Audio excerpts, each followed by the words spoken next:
friends, women friends. One of them has a husband who is dying of cancer.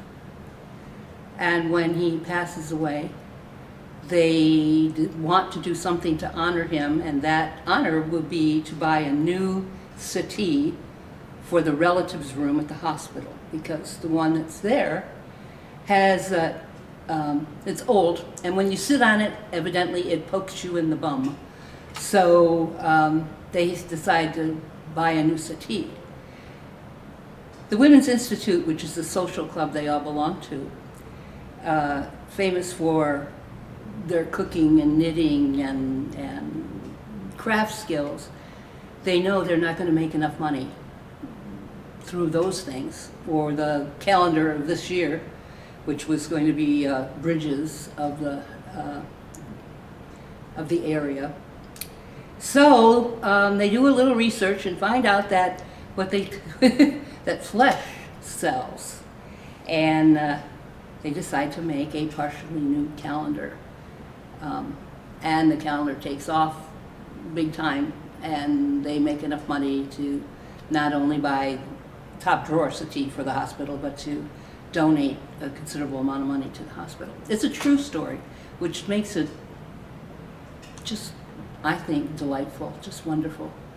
The Women's Institute began in England around 1915, when the First World War was taking men away from home and farmers out of their fields, and so the women took over and tried to grow things and fix things and make things to help the neighborhood. It's a rural, generally, group.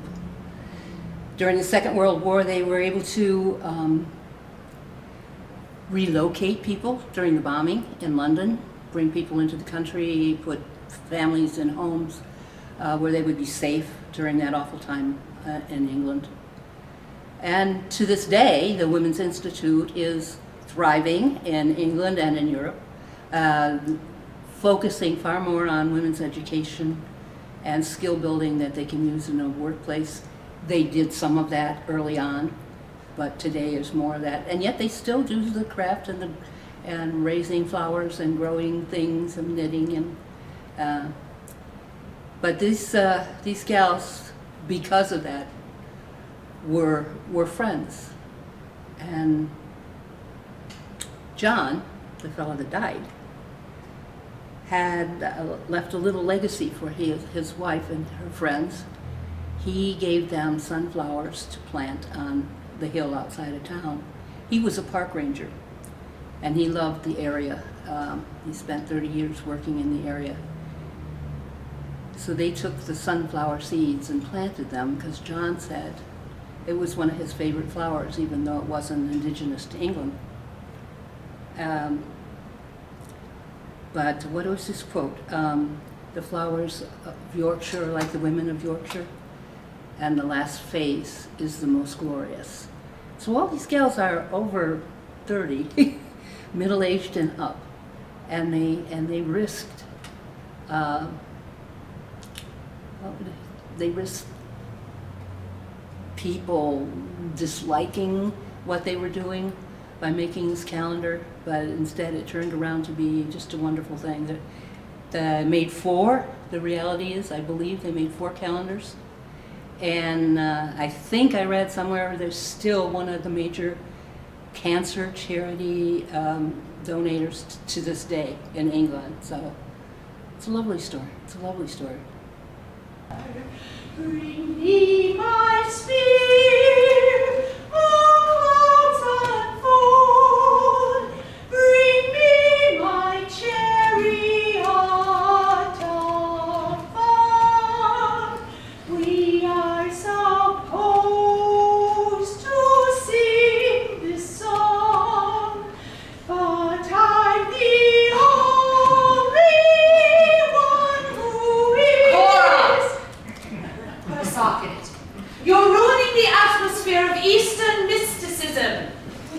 And now, ladies, moving into Tai Chi position number 1. The Tibetan archer. Moving into Tai Chi position number 2. the Tibetan yak. Moving into Tai Chi position number 3. The Tibetan yak being milked by the Tibetan archer.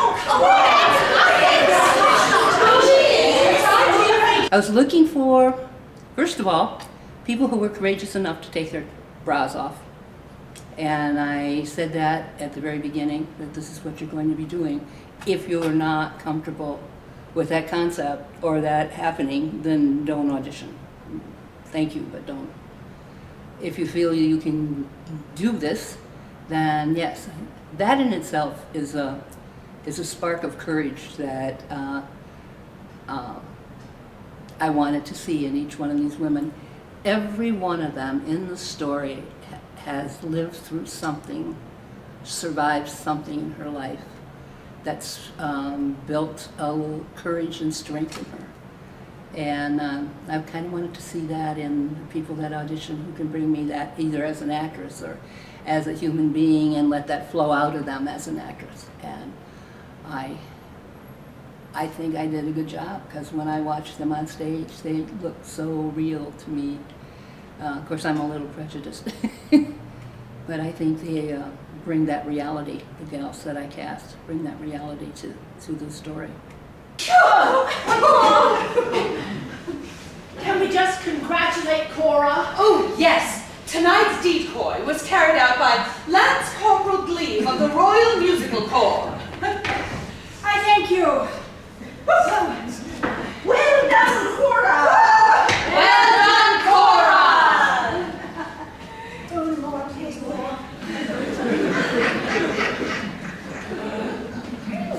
One more time. Good luck. I got the keys by convincing Marie. We were starting the first ever Nately W.I. Choral Society. I don't think we faced any difficulties in this show. We had fun at every single rehearsal. People came in with smiles on their faces, ready to go to work. They got off book early so that they could begin to interact and begin to use whatever props we had. We had a couple of closed rehearsals where we started with wear your jeans, bring a robe and a towel, and you're going to take your top off and you're going to walk around the stage in your jeans wearing a towel around the top and do some talking and do some lines and see how that feels, and kind of baby steps toward the reveal. But no, it was a joyful process. I can't, people brought cookies, I brought candy every night, but mostly they brought energy, and they brought smiles, and they brought a love for the story. I think everybody in the cast really likes the story. At first glance, the photo should look like your classic WI count. Cakes and jams and sewing in that. Everything you'd expect, except for one tiny thing. The person doing it is naked. You're right. John would have loved this. See, so each month, you get a different girl. Paintings, knitting, gardening here, until December, when I thought we'd do a group one of you all together singing Christmas carols. Lawrence, that is just, we love it. We absolutely love it. Except for one small problem. He's a bloke. Friendship and love. Friendship between lady friends, girlfriends, love for their husbands. There's so much caring among these gals that, if I had to use one word to describe the play, I'd say love. And I think that is symbolized by the sunflower. Simply that. I'll let it go at that. Have we stuffed the goose? Yes! Are our ding-dongs merrily on high? Yes! Then I think it's time. Oh. Off. 3! Off. In England, 2! green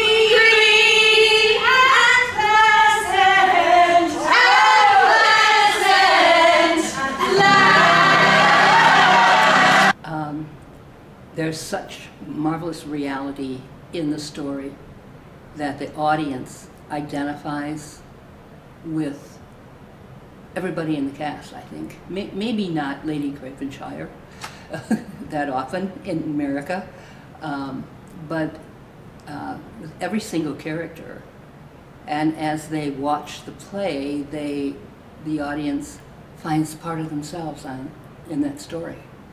And I've seen tears and laughter, and I've seen people hoot and holler and cheer for different characters in different situations on stage, and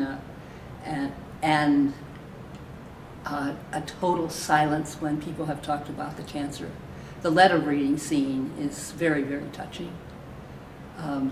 We couldn't have the letters floating down from the ceiling, which is what is written into the script. But I used a table where they're close together and sitting and standing around the table in a basket full of letters, and they get to just share pieces. And I like that because they were close together. So yes, enjoy this play because it's a good one. It's a real good story. Her Majesty's prison for Denni, and was mightily impressed by the sheer size of your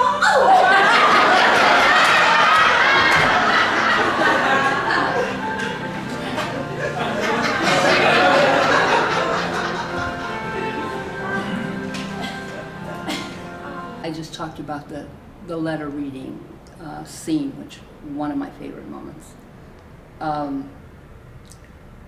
Ruth, her character, so darling, her getting up the courage to come and be a part of the calendar is a great moment. Her facing off with her husband's girlfriend is another terrific moment. Jessie, talking about what age is to her. Rod, Chris's husband, trying to balance what his wife wants and what they need because he's got a business going on, and the love that he has and the stress that goes with how can he make that balance work.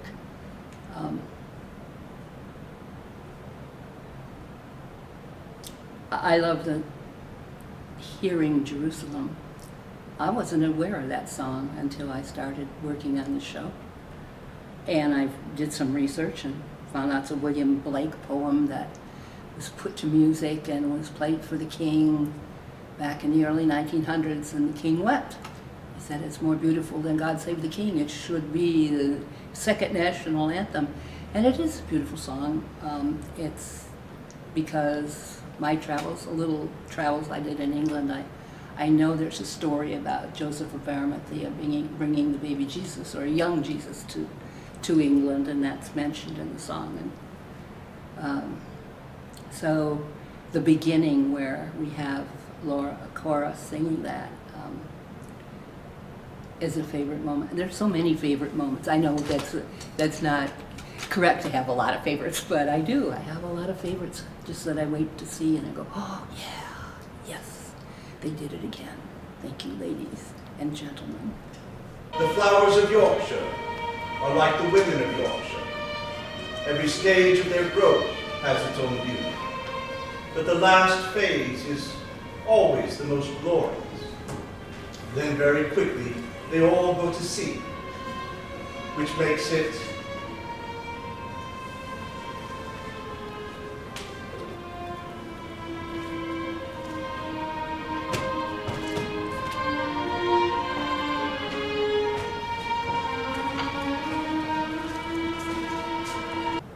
me with my top off kind of photo shoot, jilted.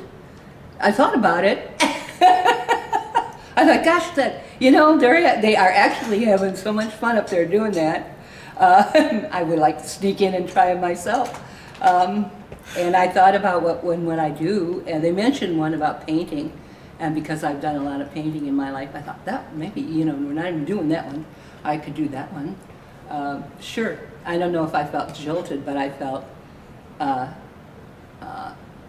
like it would be fun to do. It would be fun to do.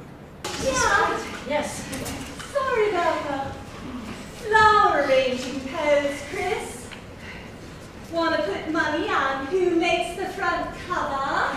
Yeah, it's a shame. Backdrop? I had to make do with some posies.